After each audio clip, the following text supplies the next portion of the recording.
Meu nome é Priscila Souza e eu vou apresentar alguns conceitos trabalhados nas tarefas 2 e 3 da disciplina de Linguagem de Programação 2. Bom, o meu grupo é o grupo 1 e eu fiquei responsável por manipular dados de funcionários. Então, com base no vídeo que o professor passou para a gente como orientação, eu criei essa estrutura, esse mini sistema de cadastros e controle de funcionários. Então, aqui temos 4 classes: funcionário, tela principal, tela de registro funcionário e cadastro de funcionário. Então, a primeira classe aqui de funcionário, eu criei as variáveis que eu estou trabalhando no meu sistema, e essas variáveis estão no modo privado. Por que no modo privado? Porque por questões de segurança, eu preciso ter essas variáveis nesse modo privado. Mas como eu preciso também utilizar essas variáveis em outras etapas do sistema, então eu utilizo o método get e set para estar conseguindo acessar o conteúdo dessas variáveis ao longo dos trechos do sistema. Então, nessa primeira classe aqui, eu basicamente criei as variáveis e dei um get e set nelas. Já na classe tela principal, eu tenho esse layout, 3 botões, um com registrar, o outro alterar e o outro excluir funcionário, e uma tabela que vai que vai exibir os meus dados, né? Então, aqui, logo no início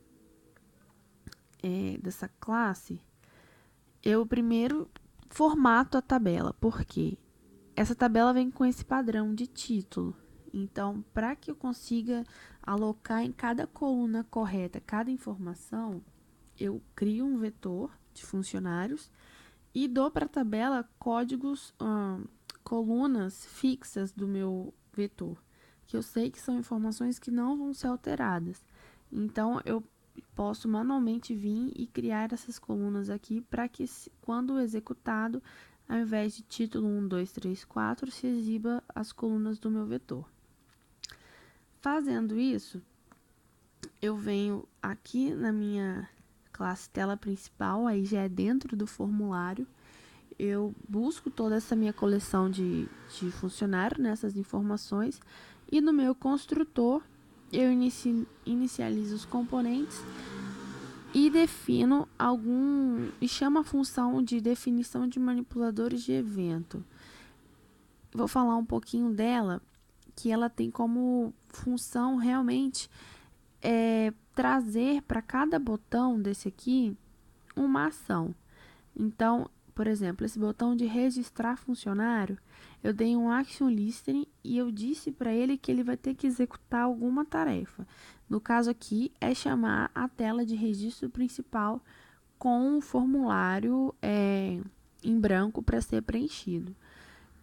E quando eu aperto e já no botão alterar funcionário, eu dou um action listening e ele já entende que ele precisa trazer o próximo formulário, que é o formulário de registro do funcionário, porém com as informações referente ao funcionário que eu selecionei o ID na tabela.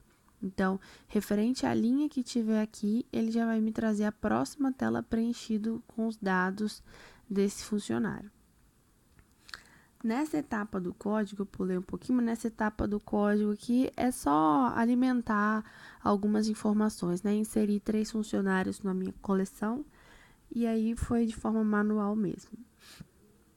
Então, apertando o botão ou de registrar funcionário ou de alterar funcionário, os 2 botões acionam essa outra tela. Porém, o botão de registrar o formulário deve vir assim, e o botão de alterar já com os dados preenchidos referente ao funcionário que eu solicitei. Então, aqui por trás no código, eu criei uma variável que são 2 opções, a opção de inserir e a opção de alterar. Essas 2 variáveis têm como papel principal aqui no código de dizer como que essa tela vai se comportar você recebeu, você foi chamado através do botão de inserir, então você se comporta dessa forma. Você foi chamado através do botão de alteração, então você se comporta dessa outra forma. Então, aqui já essa classe aqui a gente define também os manipuladores de eventos. Então, esse botão, essa função de manipular evento já é referente a esses botões aqui, não mais ao outro, mas tem relação também.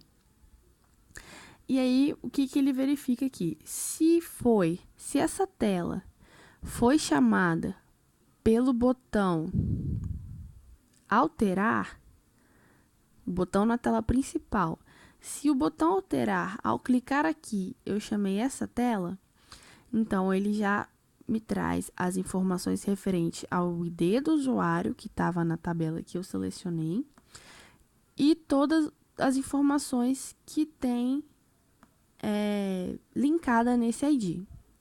Então, selecionei o funcionário 2, tudo que tiver do funcionário 2, nome, CPF, data de nascimento, tudo que for referente ao funcionário 2, ele já vai me trazer, ele deve me trazer preenchido dessa forma. Caso ele tenha, essa tela tenha sido chamada pelo botão de registrar funcionário, ele não vai trazer nada, ele vai ter que trazer o formulário em branco para que eu consiga preencher as informações de forma correta.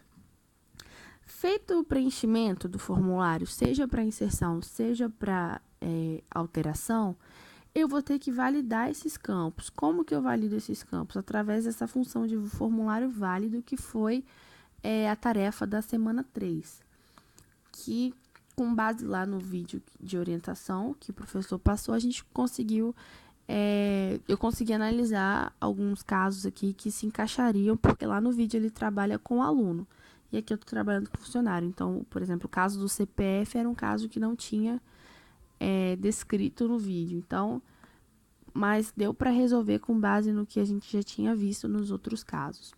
Então, aqui no vídeo a gente aprendeu a documentar o nosso código, né?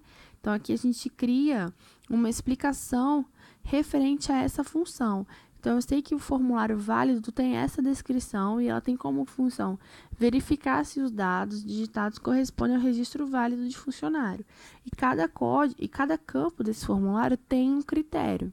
Então, aqui é interessante dessa forma, e é uma coisa que eu não conhecia, já tinha escutado falar, mas nunca tinha feito realmente. Então, foi muito bacana essa implementação no vídeo, né, o rapaz explicando, e agora eu ter conseguido implementar aqui, porque caso alguém, pensando assim, empresa, essas coisas, caso alguém pegue o seu código, dê continuidade a um projeto, se você fez toda essa documentação, não vai ter erro, né? A pessoa já vai saber para que serve cada coisa. É uma forma mais fácil de deixar seu código mais bem explicado. Então, aqui eu tenho a validação do código. O meu critério é que o código ele tinha que ter um número positivo. Então, todos os números tinham que ser maiores que 0. Então, aqui ele vai estar verificando se o código, que é o que o usuário inseriu, é maior que 0. Se for menor que 0, ele vai apresentar essa mensagem de erro, retornar o cursor para o campo que ele tem que consertar e vai dizer que não está ok e vai aguardar o reparo do usuário.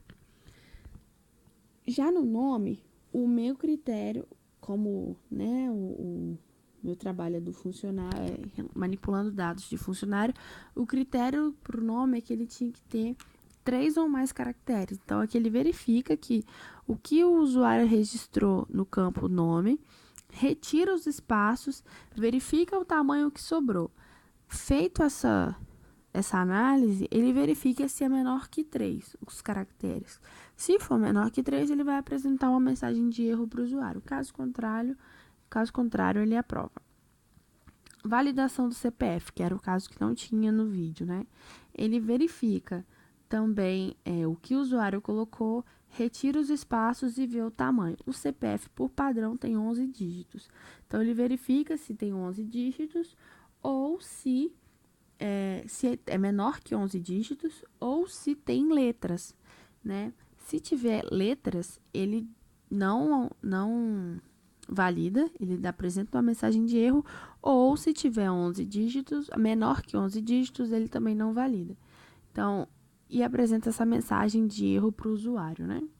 E assim, a data de nascimento também, a questão do formato, dia, mês e ano, e o sexo, se está marcado, selecionado ou não. Caso nenhum esteja selecionado, ele apresenta uma mensagem de erro também. O cargo, se o cargo não estiver ok, ele é a mesma verificação do nome, né? Se for menor que 0, menor ou igual a 0, ele fala que não pode estar vazio. O salário, o valor não pode ser negativo, né? De um salário. Então, deve ser maior ou igual a 0. Então, se não for maior nem igual a 0, ele dá essa mensagem de erro também para o usuário. Feita essa validação, né, o usuário consertando tudo, o final da função retorna true. Então, em cada um dos casos, ele retorna falso, porque não estava ok. Mas se a função for varrida de forma direta, sem pausa, ela retorna verdadeiro. E aí, o usuário vai salvar. Da mesma forma, tem essa função de definir manipuladores de evento, como tinha no primeiro formulário, e ele vai salvar, o botão salvar recebe o action listening, que vai verificar o resultado, o retorno da função da validação. Se tiver ok, ela pega todas as informações que tem no formulário, diz que foi registrada, né, salvo com sucesso, e vai verificar por trás da execução. Esse formulário, a princípio, foi acionado pelo botão de inserção ou de alteração. Se for de inserção, ele vai inserir na nossa coleção funcionário, que é o nosso vetor. Caso contrário, ele vai alterar os campos de acordo com o ID do funcionário.